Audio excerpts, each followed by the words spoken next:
Malaki man ang bahay mo, kung mag-isa ka lang, kulang pa rin magaling na manunulat. May isang lalaki, pumunta siya sa grocery, tapos gusto niya bumili ng gatas. Hanggang dumating sa bahay, sa buhay niya, si Justin. Pag hindi ka umalis dito, tatawag ako ng pulis. Kaya ninyo Kala mo po, pangit ka pa ang naka-blue! sa telenovela kung saan pinagsama ang kilig at comedy under one roof. Alam mo, tumahimik ka. Sige, gawin mo! Kung hindi mo kaya, ako, kaya ko! Wala action star na buhay ni Justin. Humihinto pag sinabing ang totoo, lonely boy siya dahil in love siya sa best friend niya. Iba naman ang gusto. Pwede ba natin isama na si Luigi later? Sasabay pa ang sandamakmak niyang fans at mga chismis. Ikaw ba yung lalaki sa video scandal? Kaya naisip niya, I want a new place. Somewhere private. Eh, saan naman kaya yun? Hello, sa moon. natagpuan niya ang perfect house, ang bahay ni Jessie, na naibenta na ubag ng mga kaibigan. Round trip ticket pupuntang Prague. Paano nangyari to? Dala ng matinding pangangailangan. Ginagawa lang naman natin yun. Dahil sa baby natin. Diba? Pagbalik ni Jessie, riot na. Ako nakatira dito noon? Noon. Ako pa naman nakatira dito ngayon. Si Justin at si Jessie, Ikaw?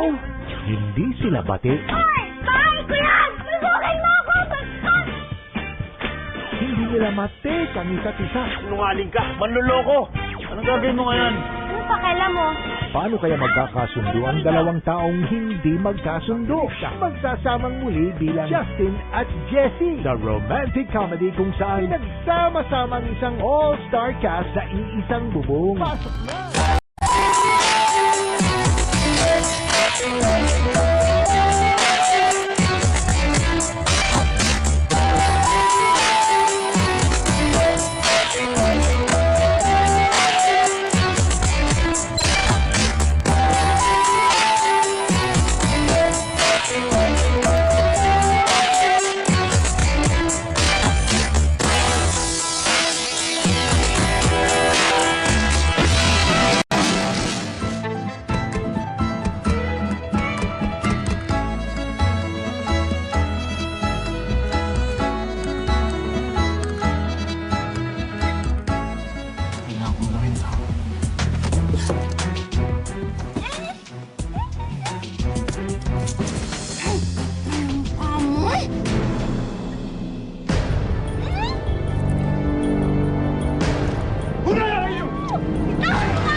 Gutierrez at Heart Evangelista magsasamang muli.